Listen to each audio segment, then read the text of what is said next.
before the Lord and right. Keep on the firing line. If you win, my brother, surely you must fight. Keep on the firing line. There are many dangers that we all must face. If we die still fighting, it is no disgrace. Cowards in the service will not find a place. So keep on the firing line. Oh, you must fight, be brave against all evil. Never run or even lag behind. If you would win for God and the right, just keep on the firing line. God will only use the soldiers He can trust. Keep on the firing line. If you wear the crown that bears the cross, you must keep on the firing line.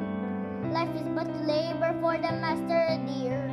Help to vanish evil and to spread good cheer. Great will be rewarded for the service here. So keep on the firing line. Oh, you must fight, be brave against all evil. Never run or even lag behind. If you would win for God and the right, just keep on the firing line. When we get to heaven, brother, we'll be glad.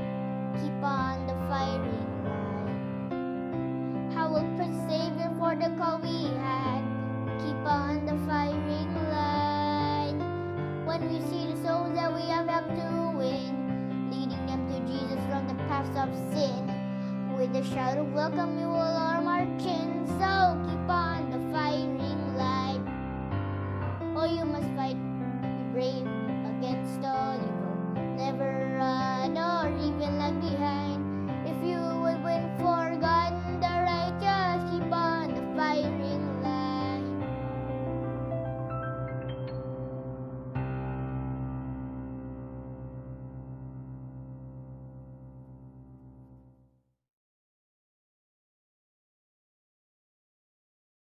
As the world deals with the COVID-19 Millions pandemic, of Filipinos have lost their Unemployment jobs. falling 10.2%. substantial losses from the COVID-19 Universities pandemic. call for urgent government. Things come our way. We never know kung anong darating sa atin, but we can all take everything as coming from the Lord. Dumarating sa atin, dumadaan sa atin dahil, well, the Lord just wants for us to get to the bottom line of how we should be through all these times. Maganda mga kapatid na ang lahat ng ating ginagawa ay nanggagaling sa isang mapagpasalamat na kalooban. Simply because of the grace of God, marami tayong dapat ipagpasalamat sa Kanya. I'm still very thankful, blessed, joyful, and encouraged actually to press on because sa nagagawa ko sa pandemic na to as a frontliner, God is being magnified.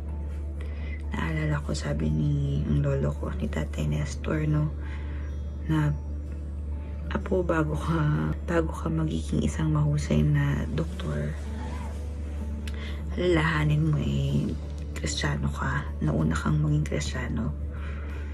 I am a doctor and I have an active medical practice in the province of Isabela. I specialize in adult or internal medicine with my subspecialty on nephrology or adults with diseases of the kidneys. So in all that I do, I interact with patients, and I consider this as a ministry because when I see patients, I get this opportunity to lead them to Christ. Another ministry that I'm very blessed to be part of right now is the Lighthouse Health Monitoring Team. So I get to look after the health of our brethren. We are mobilized to coordinate hospital transfers kung kailangan, and we actually get involved in the medical management of our brethren who are hospitalized. Siyempre, nakakatakot. Anxiety when you contract the virus. Baka madala mo sa family. Baka mahawahan mo yung parents mo. Mga ganon. Which is, I think, It's really every fear of a frontliner. Yung load ng work, it's very exhausting, very unpredictable yung schedule. So maraming doctors, maraming kang kasama na quarantine. So it means more work for you and more risks of exposure. Pero how to overcome those things? Syempre, aside from the physical protection, no, yung properly donning and doffing of our PPE, putting on our spiritual PPE, no, panalangin na gabayan at protektahan sa ng Panginoon from the harms of this pandemic. Siyempre, panalangin din na sana ay patuloy kaming gamitin pa ng Panginoon sa pandemic na to. Siyempre, personal devotion with God and yung coming together with Bishop, no? So, lahat yun pinanggagalingan ng renewed at na-refill yung strength namin in the midst of this pandemic. I'm still very thankful, blessed, joyful, and encouraged, actually, to press on because sa nagagawa ko sa pandemic na to as a frontliner, God is being magnified.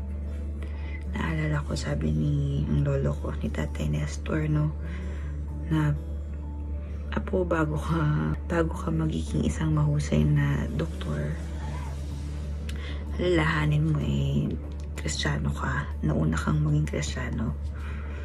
Lagi ko naaalala yun, no, kasi pag naisip mo na sa pandemic na to, hindi ka lang frontliner, hindi ka lang doktor. Pero sabi nga ni Apostle Paul, na in all things, we approve ourselves as the minister of God, no? Despite everything, despite tribulations, despite stripes, tumults, sort of saying, despite this pandemic, we have to be ministers of God. And in this pandemic, God has to be glorified. So, nagpapasalamat ako na patuloy akong ginagamit ng Panginoon sa pandemic na to. So that if this world will appreciate the Lord Jesus Christ, ang nakikita ng tao ay yung eklesiya, the body of people. Kung ma-appreciate yung virtues ng ating Panginoon, yun din na nagpapakita. Pero pag pinagsama-sama ang buong eklesiya, ay yun ay pinaghahati-hati at nakikita may pag-ibig dito, may kapayapaan dito, may kagalakan dito. At lahat ng virtues na kanyang ipinakita while He was on the cross, yan po ay hindi lang para maisip natin, kundi magawa natin. So we have everything that we need to know in regards to what we should do bilang eklesiya, because the Lord Jesus Christ taught us and He showed us.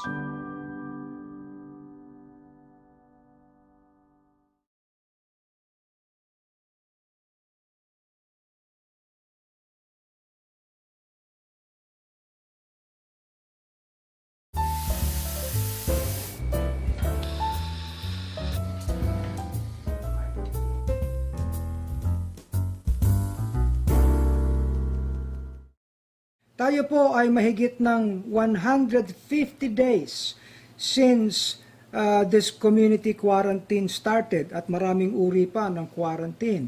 And the country's fight against the COVID-19 ay nagpapatuloy at ang impact po ng pandemyang ito ay nakaapekto na sa marami. It affected our overall health condition, at hindi lang yan, kundi ang ating ekonomiya, maraming mga challenges at lahat tayong mga Pilipino, mga kapatid, at lahat ng sektor, apektado sa lipunan ito.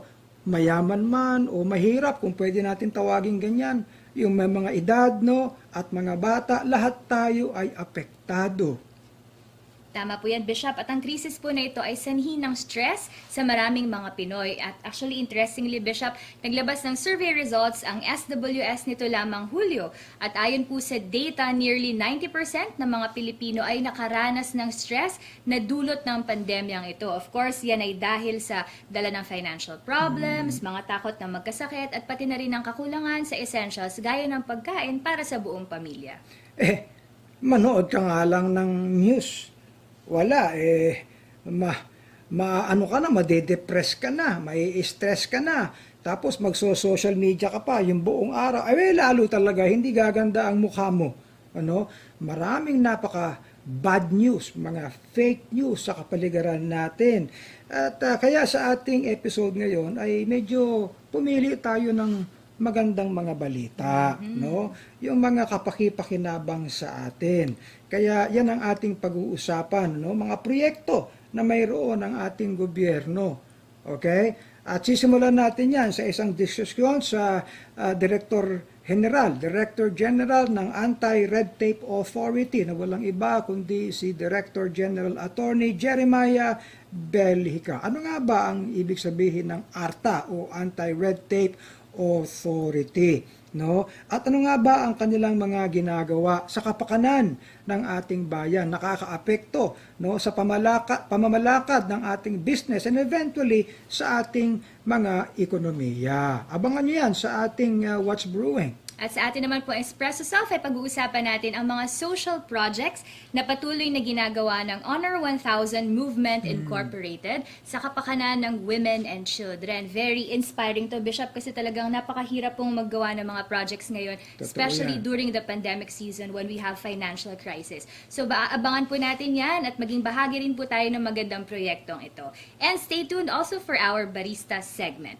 So be with us for 1 hour of informative and inspiring discussions. Ako po si Reza Abante Yebra. At ako naman si Bishop Ruben Abante. Join us and let's have good talk over good coffee. Welcome to the Lighthouse Cafe.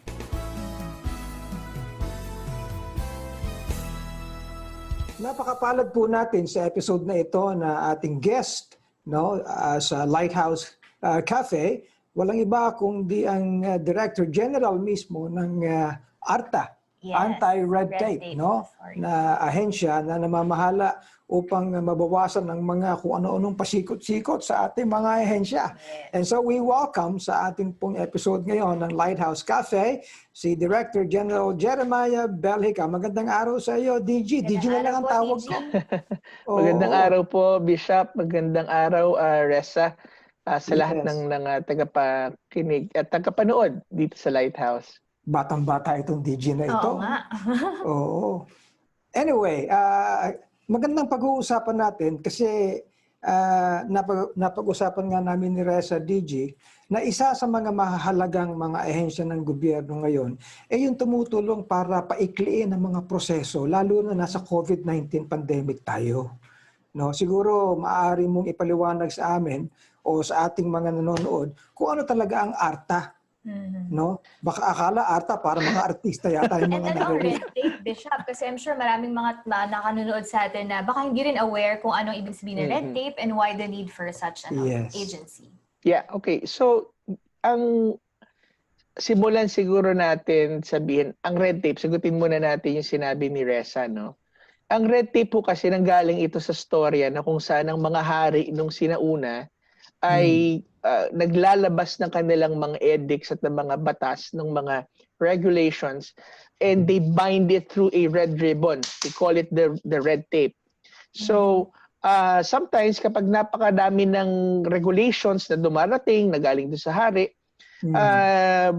dumadami yung tape, yung mga ribbons na nakukuha nila. So eventually, as time passed, the word that is used, red tape, was already made synonymous to overregulation, having requirements. Parang kamag-anak yan yung sinasabing ang utos ng hari hindi mababali kahit na napaka-inconvenient na para sa tao, hindi ba? Tama po yun, Bishop. Kaya po ngayon, pag sinabi ng red tape, ibig sabihin yan yung mga polisiya, yan yung mga regulations, yan yung mga requirements, at yan yung mga proseso na pagkahaba-haba at minsan hindi na nangyayari yung intended good that policy really sought for. Overly protective, hindi ba? Parang ganun. Na, no? But not necessarily na ang ibig sabihin ay may corruption. Not necessarily, but sabi nga namin, lagi kami nag-uusap ng kapatid ko po, na ang red tape at ang corruption magkapatid. No, magkapatid po. Oh. yan. Kasi ho, Talagang dahil sa magkapatid nga kayo. Oo. dahil sa hirap ho ng proseso, sa hirap ho ng mga requisitos, ay nagkakaroon ho talaga ng pagkakataon na gumawa ng alternative ways of how to get things done. And of course, alternative income which is illegal. Diyan na pumapasok ang fixers at diyan na nangyayari nung nagiging inefficient na yung takbo ng sistema, no. And that's why kauna-unahang pagkakataon na ipasa po itong Republic Act 11032 or the Ease of Doing Business and Efficient Government Service Delivery Act of 2018, which also created the Anti-Red Tape Authority. So, basically is hindi ito created ng isang executive order. Hindi po. It's here to stay. It's really here to stay, and medyo mabigat ho yung pinigay na ipin sa batas po na to at sa maaari hong gawin ng Anti-Red Tape Authority. So basically, yung amin pong mandato at ng batas at ng ARTA ay maika-classify natin sa dalawang general na functions po yan, Bishop and Reza. First is yung tinatawag na empowerment function, which enables ARTA to really help government agencies streamline their processes, to benchmark global practices, to benchmark practices within the country, and just to implement it, no, doon sa iba't ibang mga agencies. Kakampi nyo ang mga ahensya, hindi nyo sila kalaban, tinutulungan nyo sila. Totoo po yan. Ang mga agencies, marami na po tayong natulungan na mag-streamline kasi po meron hong ugali na ang mga ahensya dito sa ating bureaucracy, yung tinatawag po na silo system of operations. Meaning, it's within our country we have many small kingdoms. Kung gaano karami ang departamento, gaano karami ang opisina sa loob ng departamento, they tend to function independently from one another. Hindi sila nag-uusap, hindi nag-sharing ng mga data.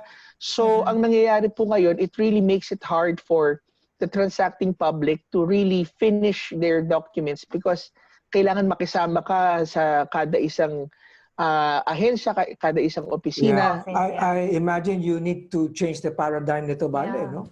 Correct. You have to go from a regulatory-centric mindset to a citizen-centric mindset, and from a culture of distrust to a culture of trust. Correct. What happens po kasi is that DG Maya. Ang sabi ng banal na kasulatan nasabi nga ni Apostle Paul hindi lahat ng right expedient. Yeah. Tama yun. Hindi lahat ng legal. Lawful, yes. No.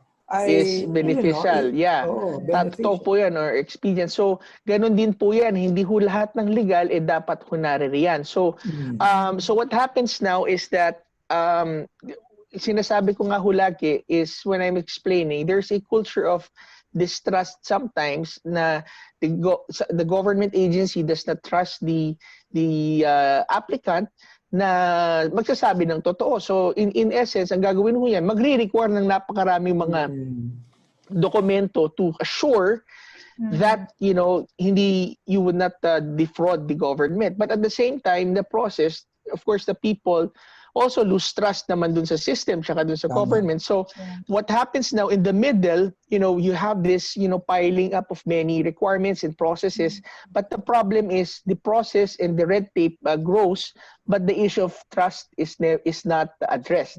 So kaya nga ho ngayon, with the change of the paradigm, and it has a lot of practical implications and applications when you just change the paradigm na titingnan ho ng mga taong gobyerno na ang taong bayan ang siyang dapat iniisip na hindi humahirapan, no? Pero hindi naman ito Citizen-centric. shortcutting, hindi ito, no? I mean, Hindi ito. dadaan pa rin talaga Oo. sa tamang proseso. But I could imagine, DJ, na talagang sobrang challenging yan. Lalo yung sa mga, well, from the side of the agency, when they've been used to that particular processing. And then also, syempre, may mga kalaban ka rin na, you know, those who benefit from it na illegally. Tsaka isa pa, sila ang pinakabunso ngayon na ahensya. So, mahirap din to deal with, ano. Sige, yung mga challenges. How challenging? Okay. We have, so nabanggit ko nga po, Bishop tsaka Reza, kasi tama-tama yung tanong mo, Reza, no? That some are really resistant to change for various reasons. One is obviously, you know, mahirap talaga to teach old dogs new tricks, no? If it's really working, if for example for the past 30 years, 40 years, ang trabaho ng isang taong gobyerno is he's been or she's been a regulator all of his life. Yun lang ang alam niya. Basta pahirapan ng mga tao sa panibagong regulation and bahala na kayo mag-comply. But now, you come in, you know, ARTA comes in, this new law comes in and challenges them and tells them. Dapat ba lahat regulatory? Of course, hindi po. Isa pa ho yan sa kailangan ho natin i-address. Hindi ho lahat ng government agencies is regulatory in function. Some of them, they are just mere registry. Ibig sabihin, FYI na lang, pwede na. Ibig sabihin, pwede silang manghingi na lang ng mga requirements or mga papel sa ibang mga agencies. Hindi na nila kailangan hingin sa mga tao. So, these are some of the techniques that we are teaching and we are actually kind of imposing already to different government agencies. Pero, yung iba ho kasi talaga, Bishop, tsaka Reza, they have developed this alternative way of doing things, meaning kumikita na rin ng illegal ang iba dyan. So, talagang kahit anong pakita mo na maganda ang proseso, pwede mong improve ang process, pwede mong streamline and automate, kasi nga kumikita dun sa sistema, dun na pumapasok yung corruption. Kaya nga ang ARTA, meron din ho kaming yung enforcement power. We could also crack the whip, meaning we could file cases for suspension, dismissal, and even imprisonment. That's good. Now, can you cite to us some specific na mga ginawa ninyo, lalo na yung bang naging significant sa kalagitnaan ng ating pandemic ngayon? What would be the programs that you have right now? We have several. Well, okay. So as I think off the air, I was mentioning that the battle against red tape is always waged at two levels. No, we have to understand that there is an agency level red tape, and we've been doing some programs and projects on an agency level, meaning yung mga serbisyo na pwede mong makuha sa isang ahensya lamang. No, so isa po dyan is yung pag-impose po, no, tinatawag na 3 days, 7 days, 20 days na processing time sa lahat ng government agency sa buong Pilipinas, pati abroad, as long na ito'y government agency. So merong kategorya 3, 7, 20? 7 days. Yes po. So, to explain it, lahat ng mga government services ngayon sa atin pong government at bureaucracy should be classified as either simple, complex, or highly technical transactions. So meaning, all government agencies are required na sabihin, lahat ng transaction nyo, kung ito ay ministerial lamang, ito ay simple transaction, 3 days lamang ang processing time. So you have to be able to approve it or deny the application. Second is if it entails konting pagsusuri at analysis, it's a complex transaction. But if the application involves public health and public safety matters, then that is a highly technical transaction which entails for 20 days. Failure of the government agency to process within the prescribed processing times would render your applications automatically approved by operation of law. Oh! Yan po ang mahalaga dyan. So marami na po tayong na automatic approved from the local government up to the national government agencies. Yeah. So, siguro, DJ, siguro quick comparison lang, para lang sa ating mga manood. Usually ba yung mga short transactions, before this one, how long does it usually take? If the target now is like 3 days, 7 days, 20 days, gaano ba katagal normally before? May mga mabibilis naman, Reza. before, no? Pero meron din talaga na hindi talaga gumagalaw. Ang mahirap kasi sa mga transaction, sabi ko nga, mas mabuti na ang isang application na dininay kesa dun sa application na inupuan. Waiting, I see. Kasi pag inupuan yung transaction mo, wala kang apila dun eh.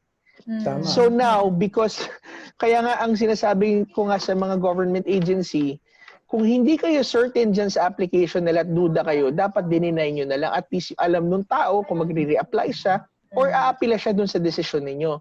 So, but now, because of this law, all government agencies are required to classify all of their transactions into simple, complex, or highly technical. And not only that, they are also required to have what you call a citizen's charter. Ako, meron akong highly technical na iniisip ngayon.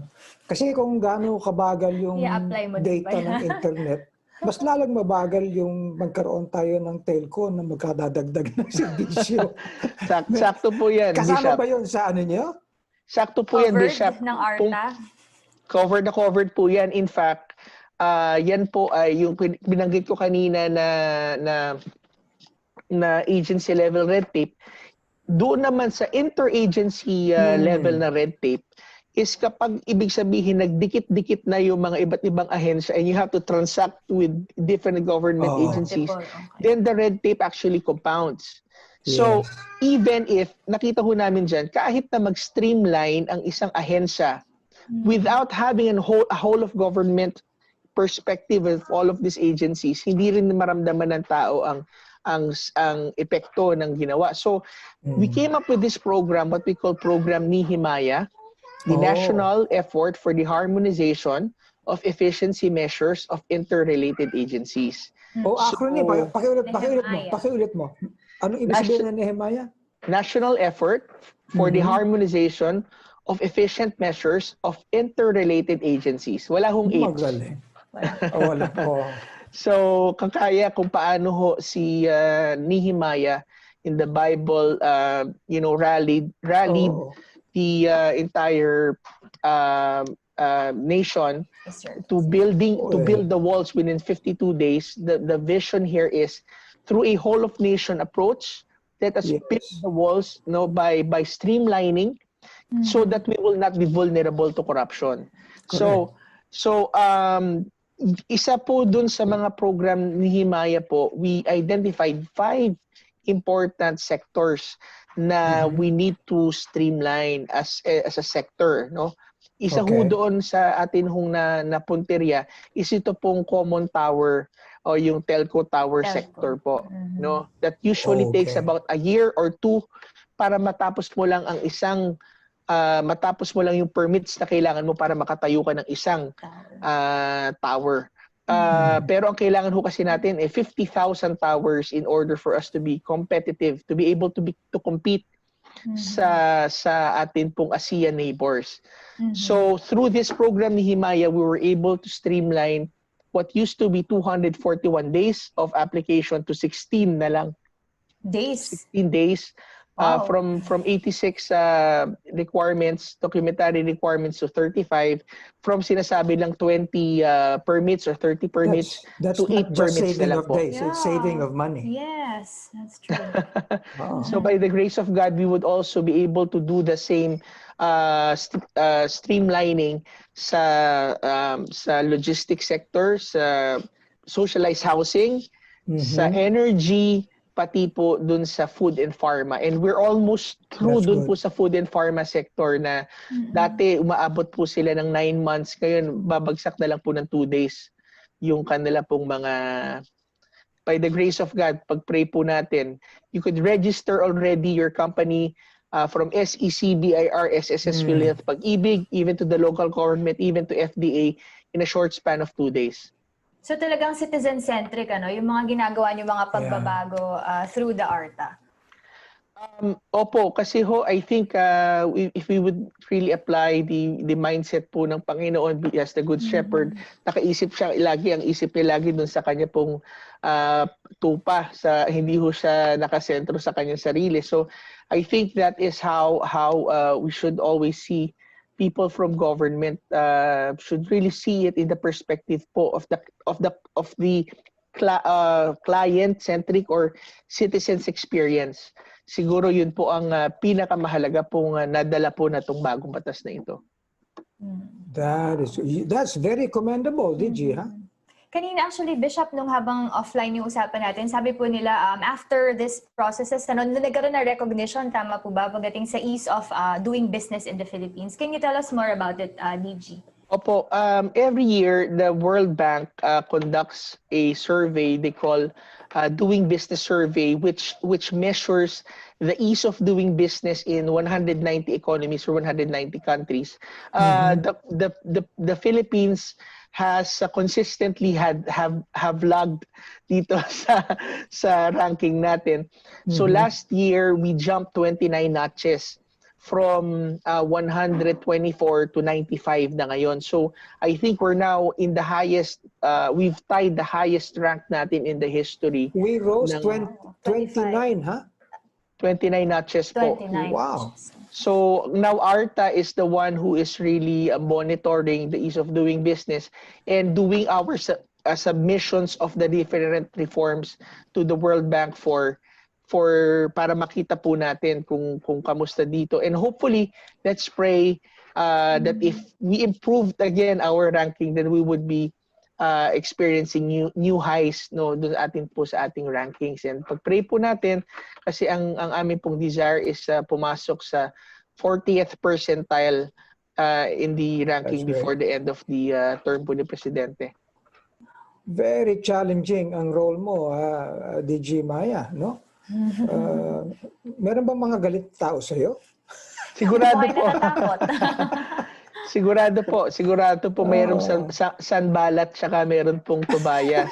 Totoo yun. But you know, I Bishop and Reza, I really believe that the Lord has really chosen this time talaga na for us to do these things. It's a time of great change and great shifting, but I do believe that by the grace po ng Panginoon, we would be able to do things despite the oppositions. But I do believe na na sila ho dapat ang matakot kasi liwanag ho tayo kung dilim sila, no? Hindi ho nananalo ang dilim sa light, katulad ho ng Lighthouse. Alam mo, hindi ako mahihiyang sabihin ito. I've known you many years. Para kayong pamilya ko, no? Kayong mga Belgica.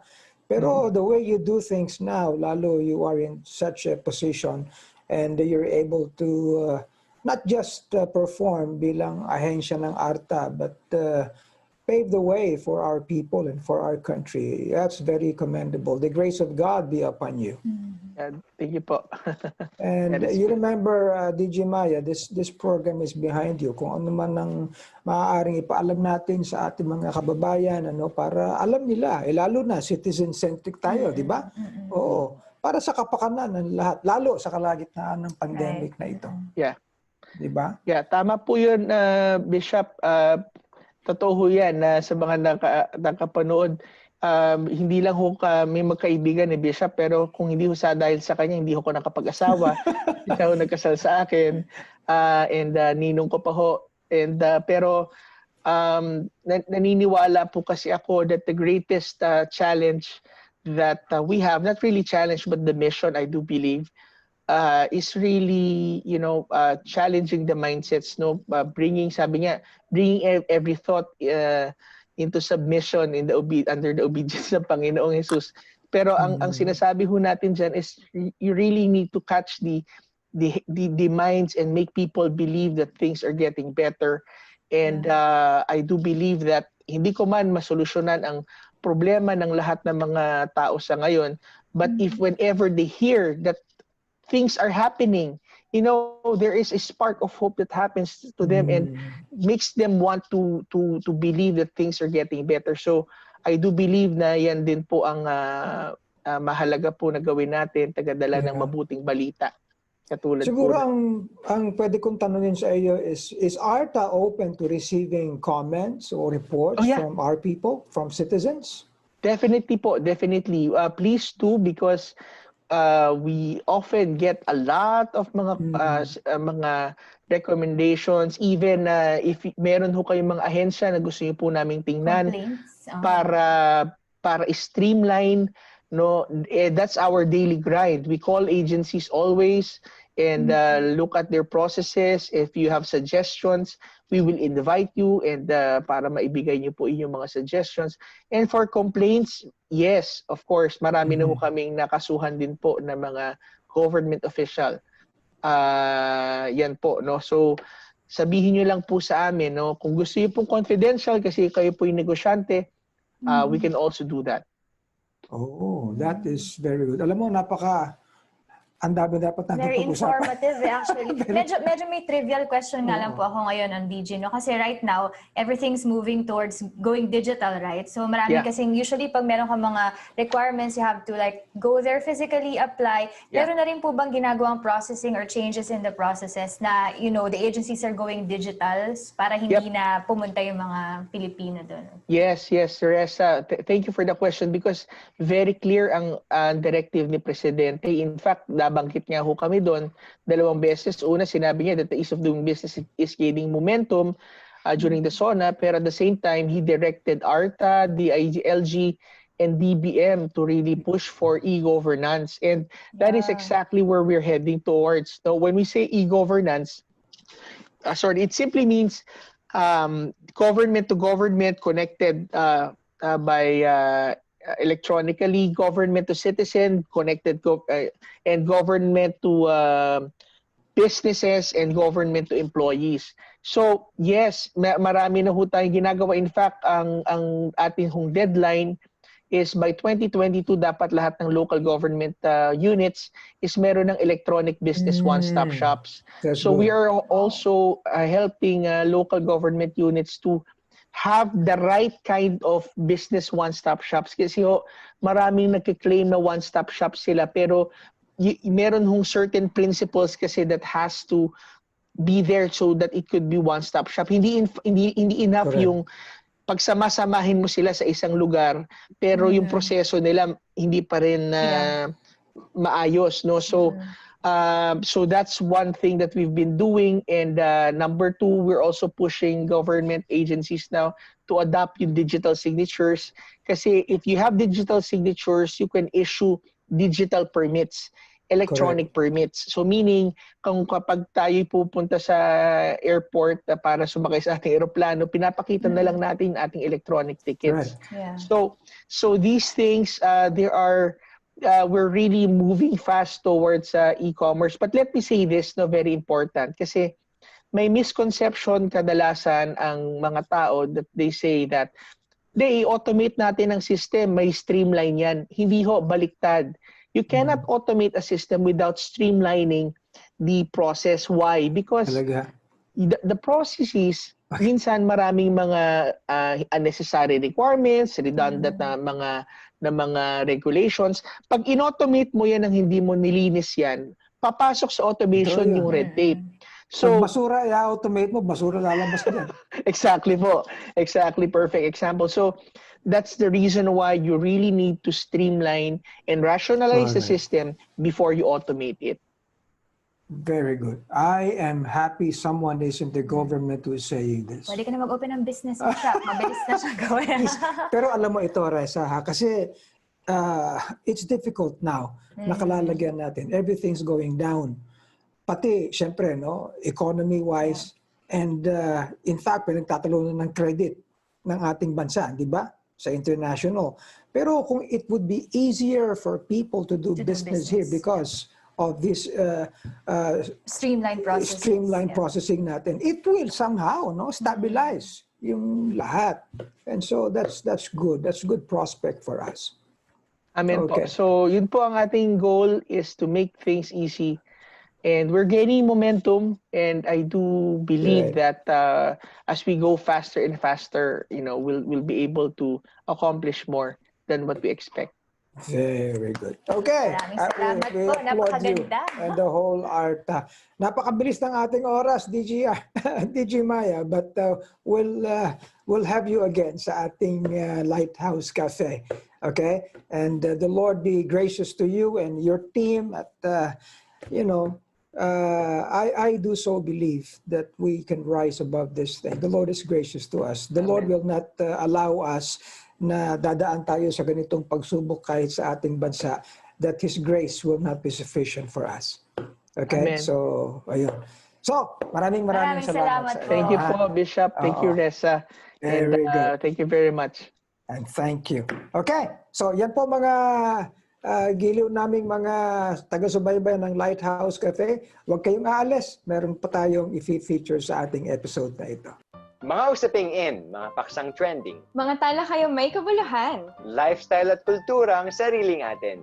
Buhay Pinoy, pag-usapan natin dito sa Espresso Self!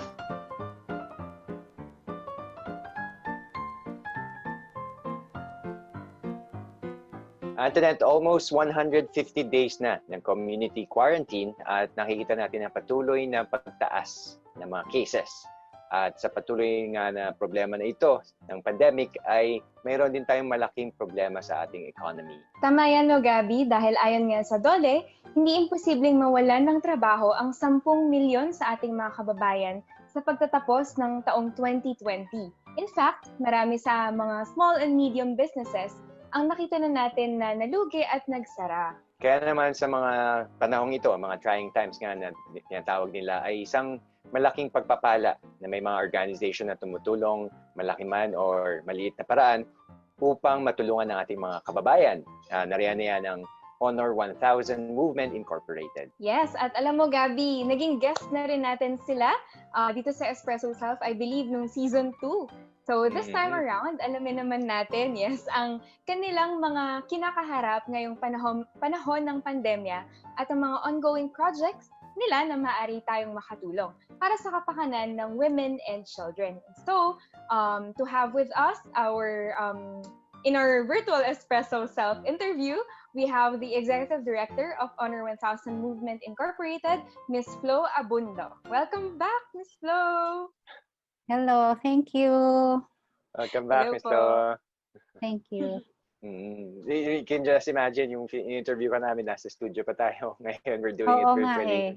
But Yes. still, big blessing nonetheless to have you here at Espresso Self. Siguro, Antonette and Ms. Flo, just a bit of a refresher background lang. What is Honor 1000 Movement for our viewers?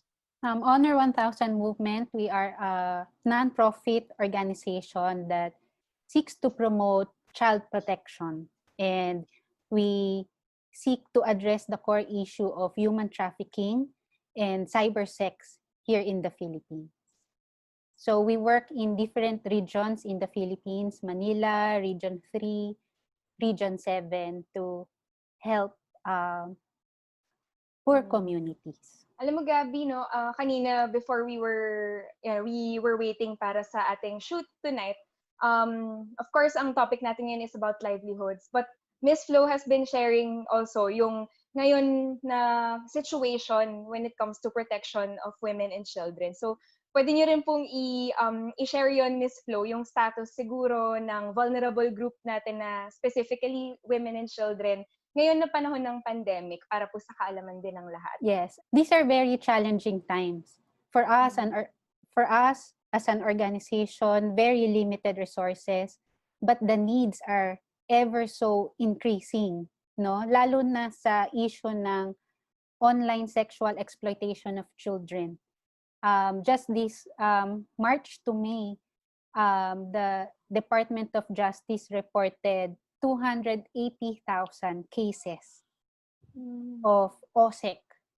At kung ikukumpara to last year, this is a 200+% increase in the cases of OSEC. So you can just imagine the effect of this lockdown.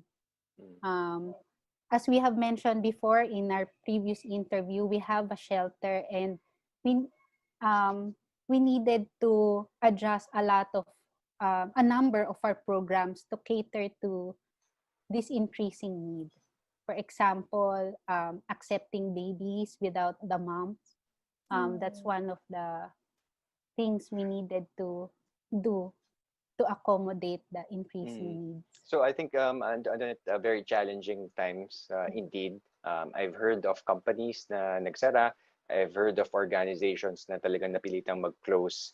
And I think what I'm hearing now is even dun sa challenge that we're trying to address, parang lumala pa this year like ×3 as mentioned by Ms. Flo. Ms. Flo, ano ba yan? Is that a product of or a consequence of the situation na pandemic and therefore I don't know, medyo na push na sa edge yung mga kababayan natin, or is it a trend? May kinalaman ba yung pandemic and yung challenge that we're facing dito sa nire-report mong figures? The sad reality about cybersex is that most of the perpetrators are parents. Because of extreme poverty, they sell videos of their children or even live stream sexual videos of their children. And like what you said, yeah, they're pushed over the edge, lalo na ngayong pandemic. With a lot of people losing jobs, definitely there's an effect. And yun nga, no, it's the reality of this pandemic din, I believe, kasi, di ba, tayo nakikita lang natin, every day we see figures sa dashboard ng DOH, ng WHO, and these are health-related. But on the other side, also, ang dami pang ibang sectors, actually, lahat ng sector ng ating lipunan ay affected. And this one is in the sector ng protection and protection of vulnerable groups. Definitely, sa amin din sa nutrition, affected din yung malnutrition because of poverty. So parang sangay talaga hindi natin pwedeng parang may isang tabi lang na sector when we want to tackle this pandemic. So siguro po we can go now to our yung simula po natin na we want to talk about the livelihoods program ng Honor 1000 movement. So paano naman po ninyo ito? Of course, ito nga po yung problem na because of poverty, some parents are forced to do things sa kanilang mga pamilya, sa kanilang mga anak. So paano po ninyo siya tinatry na i-fill yung gap na yun, yung need na yun po through the livelihoods projects po ng Honor 1000 movement? Despite lack of resources, by God's grace, we are continuing with our microfinance program. This helps our communities para makabangon sila. Marami sa kanilang mga negosyo ay nagsara during the pandemic. Itong mga small businesses na to, marami sa kanila tinda. So magtitinda sa school, magtitinda sa palengke sa kabilang bayan, magtitinda sa kapitbahay. Because of the pandemic, lahat yon nagsara. So ngayon, we are continuing with that program and helping our clients to bounce back. Without the pressure of paying their loans agad. We have been giving them allowance for the past month, and even yung simpleng pangangamusta lang sa kanila no, during the pandemic, and assuring them na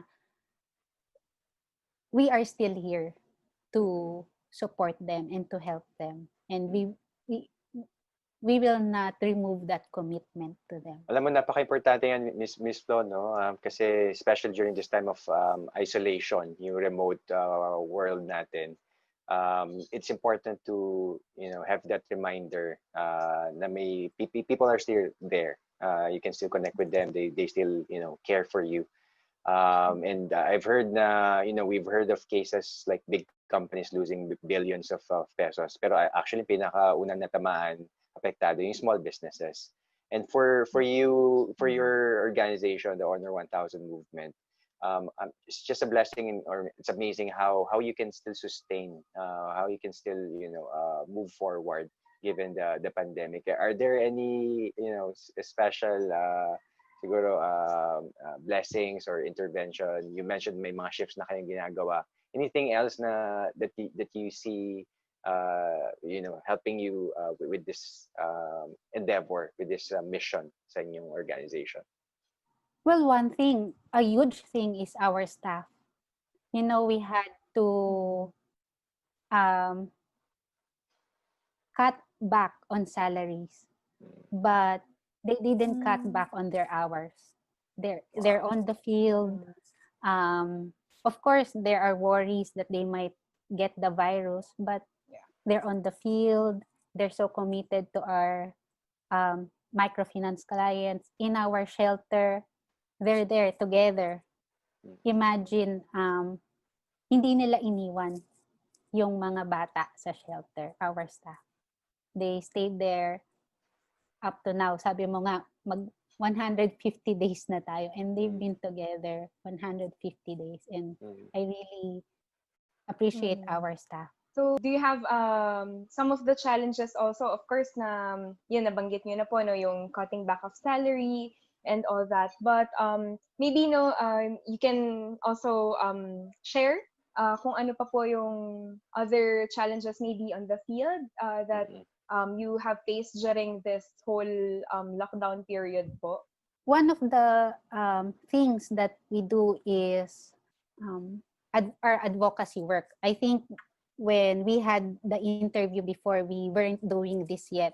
But we started an advocacy work where we go to public schools and teach kids how to be safe online. And of course, because of the pandemic, this had to stop. No, na-cancel yung mga klase. So, ang isa sa challenge namin ngayon ay kung paano ma-reach yung mga at-risk communities at maturuan sila how to be safe online. Kasi lahat ngayon nasa Facebook eh. So, we're definitely maximizing social media, Facebook. We made infographics. Nice. Nagpapakalat kami ng hotline. Ano ang pwede nilang tawagan in case may masense silang abuse sa mga kapitbahay. Rescue now has been more difficult because everybody's inside their houses and you don't know what's happening inside. So community awareness and community participation, it's very important. Nung nag-GCQ, we tried house to house with PPE and face shield. We tried house to house para ma-reach talaga yung mga pinakasulok at mabigyan sila ng infographics, matrain sila, ano ang gagawin kapag may nasense silang abuse sa mga kapitbahay. But of course, nung MECQ ulit, we had to stop that. Yes. Yeah. So I think we can discuss that, Ms. Lo. A lot of parents are watching right now, even siguro yung mga kids nila. I think it's safe to discuss that. Any general pointers? You mentioned yung how to protect yourself online. Any general pointers that you can share? Pinakauna ay stranger danger online. Sa pag-ikot namin sa mga public schools, every time pupunta kami sa isang grupo, sa isang classroom, laging merong mag-share na may nag-chat sa kanila online. And malaki ang role ng mga magulang para iwasan yon at para hindi na lumalim yung interaction na yon. So, kapag hindi kilala online, huwag kausapin, huwag i-entertain. At ang lagi naming nire-remind sa mga kabataan, mag-ingat sa mga selfies na pinopost. Hindi lahat ng selfie ay safe. Ang isa sa wino-work on namin ay yung material na tinuturo namin sa mga public schools, gawin siyang worksheet para ma-distribute sa mga nanay. Lahat ng nanay ngayon, teacher na, homeschool di ba? So, ma-distribute yun sa mga nanay para maisama nila sa maybe 2 or 3 lessons, maisama nila sa pag-homeschool sa kanilang mga anak. Wow, that's very important, Ms. Flo, no? And I think as simple as those two tips na mention mo, stranger danger at saka yung be mindful of your selfie. Mahilig pa naman din ako mag-selfie. Pero yeah, I think that's important. How can we help, Ms. Flo, and even our viewers? Daming nanonood, I'm sure they want to help. I'm sure they find this relevant. Any means to reach you, Honor 1000? Yes, we have a Facebook page, It's facebook.com/honoreveryone. So you can just go there and just simply by helping us raise awareness is very important. Like what I said, community participation is very important. Kung lahat tayo magtutulungan, marami tayong marirescue. Marami tayong masasagip from abuse. We are also working on a project. It's called, abangan nyo. It's called Likha para sa Bata. So it's our fundraising campaign. We will feature tote bags designed by College of St. Benilde students. They designed tote bags for us. And gagawin yon ng mga girls na nasa shelter namin. Sila yung magtatahi ng bags. Tapos, we will launch the Likha para sa Bata project. So we can sell tote bags and raise funds. Yan. Napakaganda, no, Gabby? Kasi even at this time, talagang we have organizations like Honor 1000 Movement na patuloy pa rin, microfinance. Definitely, I can imagine yung monitoring yan. Kailangan tutok eh. So talagang yung mga staff nila, kahit na na-cut back yung salary, nandun pa din yung puso, yung commitment for this ministry. And now we have an income generating project na Likha para sa Bata. So maraming salamat po, Miss Flo. Naalala ko yung isang famous phrase that it takes a village to raise a child.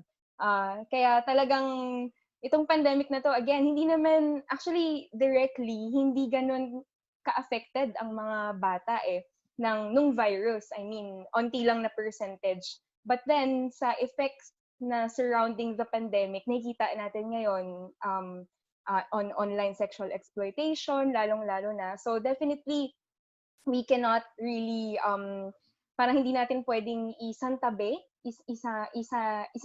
yung ating mga kabataan dito sa ginagawa natin na mga efforts para ma-overcome itong pandemic na ito. So, tulong-tulong talaga, and we can all do this together. Sabi nga. Yan. So maraming salamat po muli, Miss Flo, at purihin po ang Panginoon sa Honor 1000 Movement. Thank you. Thank you, Miss Flo. I think that these are serious matters, and we thank God that you can continue on, you can press on. During this pandemic, it's easy to give up, it's easy to surrender. But by the grace of God, you're pressing on. You know, do not be weary in well-doing, but for in due season, you shall reap if you faint not. So God bless Honor 1000 Movement. And thank you very much. For more practical and biblical guidelines, let's now listen to Bishop Ruben in Hebrews.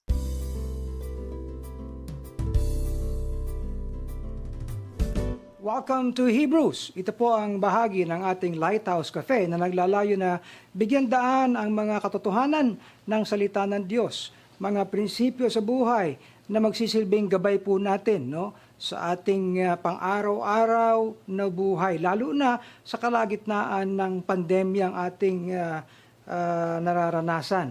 No, I have two sets of verses to share with you today. Ang una po ay masusumpungan doon sa 1 Corinthians chapter 10 and verse 23 and 24, na kung saan ay sinasabi ni Apostol Pablo ay ito: All things are lawful for me, but all things are not expedient.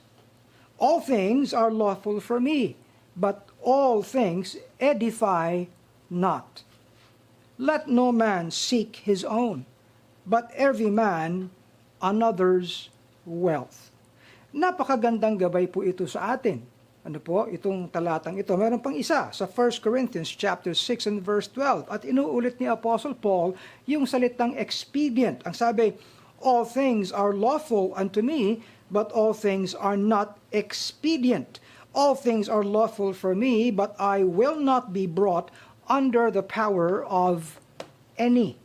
Sa kalagitnaan po ng ating pandemya, ay maraming taong nawawalan. Nawawalan ng mga ari-arian, nawawalan ng mga entitlement sa buhay, nawawalan ng mga karapatan. Kung kaya, ang lahat halos ay nagiging desperado. Lahat ay nagkakaroon ng anxiety at depression sapagkat ito'y panahon ng kawalan. And we tend to be very protective of our own selves. At kapag umiral po iyan, ano po, ang mangyayari yun bang every one of us will just seek his own welfare. But, ang sinasabi ng banal na kasulatan is we should know what's expedient. Ibig sabihin ay kapaki-pakinabang, hindi sa isa lang, kundi sa lahat. What things are building up, yung bang nakapagtataguyod ng isang mas magandang lipunan para sa lahat. Ano po? At alam niyo po tayo lahat ay may pakabig na tendencies. Kaya ang sabi ni Apostle Paul, but I would not be brought under the power of any. Lalo kapag iniisip po natin that we should be very protective of our own selves. Ano po? Mahirap maunawaan.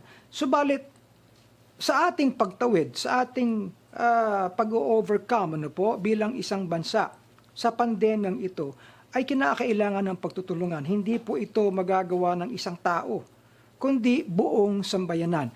Hindi ito basta sa pamamagitan lamang ng gobyerno. Ano po? Kinakailangan may pagtutulungan tayo. Hindi lang po ito a matter of health. You see? Kaya we should be looking at a wider perspective kung ano ang expedient, meaning profitable, kapaki-pakinabang sa lahat. Lalo na marami na po ang, napakarami ng cases. Ano po? Noong Marso, we only had a few, pero ngayon, libo-libo na. And beginning June, nung medyo gumaan na ang quarantine, ang number po ng ating COVID cases ay nag-tenfold na and even over. And isipin nyo, nalagpasan na natin ang maraming bansa sa Asia, no, sa dami ng cases natin. At kapag hindi tayo kikilos bilang isang bansa, all together, kung ang ating concern ay ang atin lang pang sarili, abay, malungkot po ang mangyayari sa atin. So, tandaan po natin ito. At congratulations sa lahat ng ating mga ahensya ng gobyerno na ginagawang mas madali para sa ating lahat. Yung interview natin sa ARTA, no, sa pamamagitan ng ating What's Brewing ay napakaganda. 10 na mga iba pang mga grupo sa ating bansa na naglalayo na bigyang tulong ang maraming nangangailangan. Let us not seek just our own wealth, but every man another's wealth. Yan ang sinasabi ng banal na kasulatan. Ulitin ko po, 1 Corinthians chapter 10 and verse 24, let no man seek his own, but every man another's wealth. And that is from the Word of God. It's all for our well-being, our nation's well-being, our people's well-being. Pagpalain tayo ng ating Panginoon. Magandang araw po at welcome po sa Barista, ang segment po dito sa Lighthouse Cafe kung saan tinutugunan po namin ang inyong mga legal na katanungan.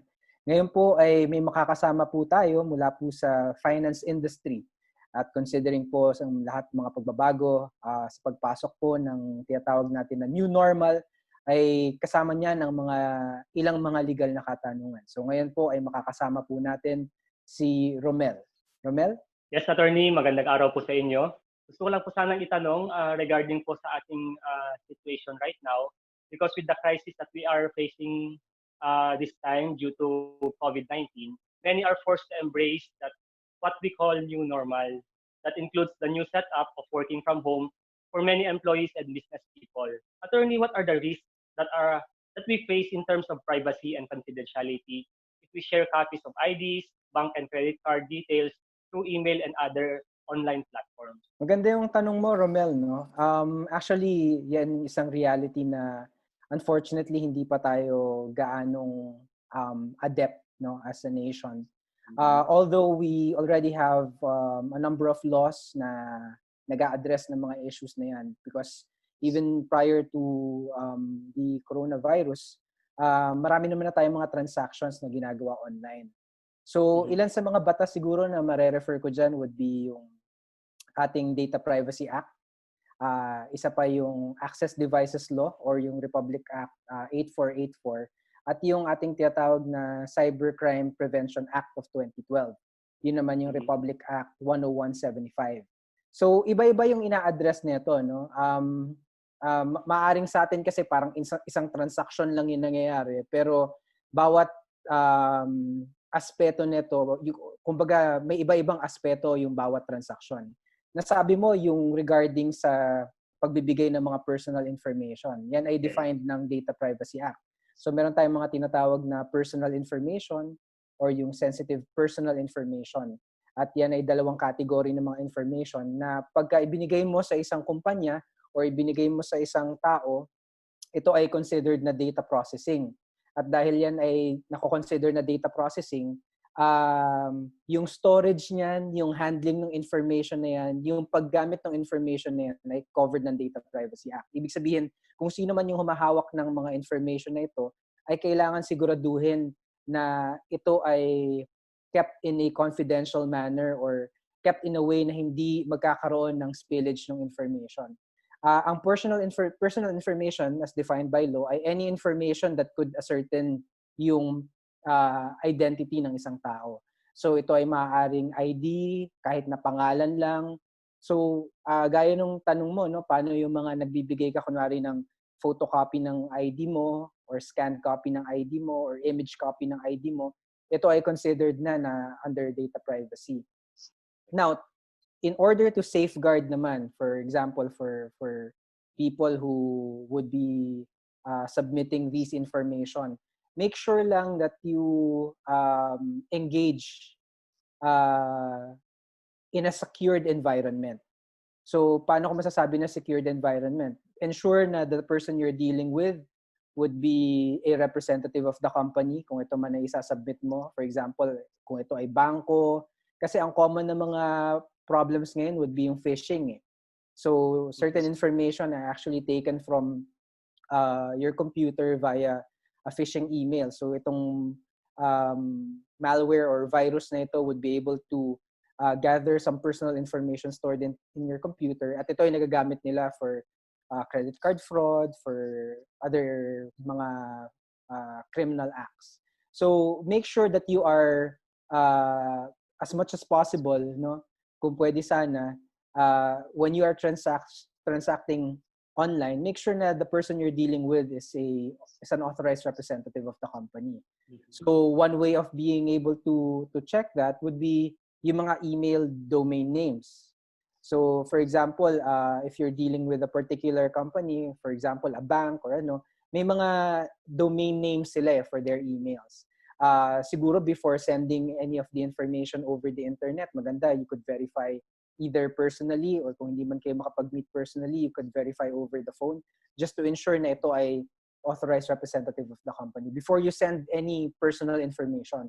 At maraming mga ano yan, no? So, yung credit card number, for example, date of birth, yun yung mga sensitive na mga personal information. Kahit na yung address, yung mga dependents mo, for example. So be sure na, kumbaga, whenever you transact, try to be as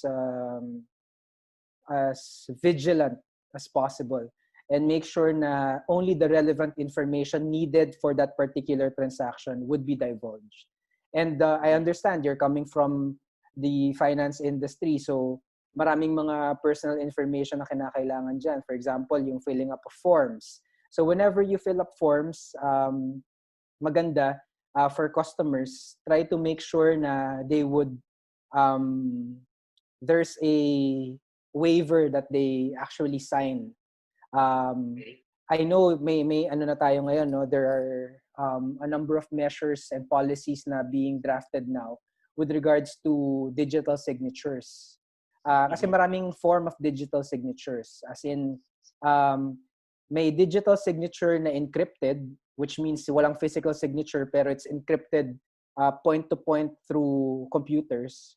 Meron din naman digital signature as in image signature na inilalagay sa mga documents. So, they're drafting policies right now kung paano yung adoption ng mga ganyang mga measures. Thank you, Attorney. Follow-up question po, Attorney.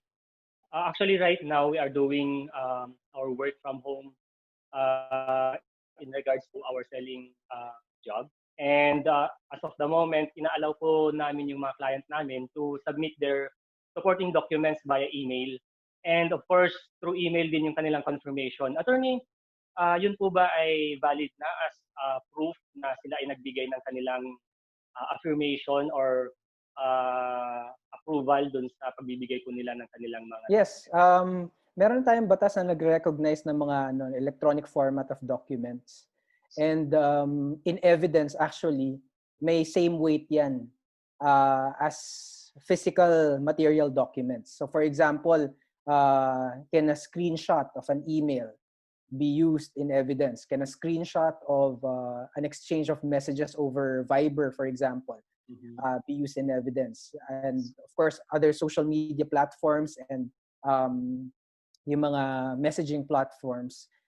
Yung screenshot ng mga na yan is considered electronic evidence and is admissible as long as you can present the original. So for example, nag-screenshot ka via Messenger. As long as the screenshot can actually be presented in court, then that could be considered evidence. So siguro for both ends, so for our employers or businesses implementing itong mga alternative modes of documentation, and for our customers then, maganda that you keep track. Ibig sabihin, if you can take a screenshot and save a screenshot, if you can secure yung copy ng email and make sure you save it para you can use it for future references for whatever purpose it may serve in the future, then yun yung mga gandang mga safeguard measures for both parties. Regarding naman po dun sa mga clients or maybe mga kausap po namin na nagdududa or may takot na magbigay ng mga email addresses kasi marami kasi sa mga nakaraan na bigla-bigla na lang nakaka-receive yung mga tao ng mga emails na galing sa mga unknown na person or people. Meron bang violation, attorney, kung may gumamit ng isang email account na walang approval or confirmation from the person who owns it? Yeah, covered yan ng Cybercrime Prevention Act. No? So any form of fraud or misrepresentation, unauthorized access, yan ay to the extent ng identity theft, pwede yan. No? So naintindihan natin that some people actually are very hesitant. Kaya nga maganda yung may mga tinatawag tayong end-to-end encryption. So magandang alternative siguro ngayon for businesses would be to establish talaga kung paano yung data handling online. Ibig sabihin, as much as possible, we don't maintain communication through individual emails of employees or authorized representatives kasi mahirap i-check yun and it's easier to hack. So mas maganda, the system would be developed by the business itself. Ibig sabihin yung data gathering would be via online forms, for example, na secured talaga ng mga especially for financial services. So if they can come up with a website na nandun talaga yung mga options para alam mo yun, may feeling of security from the client na alam nila that they're dealing with the actual website of the business. And by doing that, alam nila na any mishandling of the information, they can hold the liable. Kasi the problem is, for example, if you're dealing with an authorized representative or a representative, for example, hindi mo alam kung whether authorized or hindi. If you're dealing with a representative and there is a mishandling of the information leaks, the information is misused, the business or the employer can claim na hindi nila liability yon kasi the information was sent to a person which is not an authorized representative. So typically, under normal hindi online, a representative is given a special power of attorney. So ibig sabihin ako, yung agent ko, I give him, he is contracted for a specific purpose, for example, collection of money, collection of information. I know that he is an authorized representative. Any liability, any mishandling of information done by that person is the liability of the employer or the business. Pero pag online, na hindi mo nakikita kung authorized siya, ibig sabihin wala kang nakikitang special power of attorney, wala kang nakikitang contract, medyo mahirap talaga magtiwala. So, I guess for businesses, as we move towards this, what we call new normal, maganda yung mga businesses would also establish safeguards. Yun nga, yung talagang yung processing of information would be done via their own websites. Thank you, attorney. Salamat, Romel, sa mga tanong na yan. No? Salamat din sa Yes, lahat thank you. ng ating mga nanonood. Kung kayo po ay may mga legal na katanungan, maaari po kayong magpadala ng inyo pong mga liham sa goodtalks@lighthousecafetv.com at maaari rin po kayong mag-message sa aming Facebook page, Lighthouse Cafe. Maraming salamat po. Magandang araw po sa inyong lahat. Muli po, ako si Attorney Moses Rivera at your service.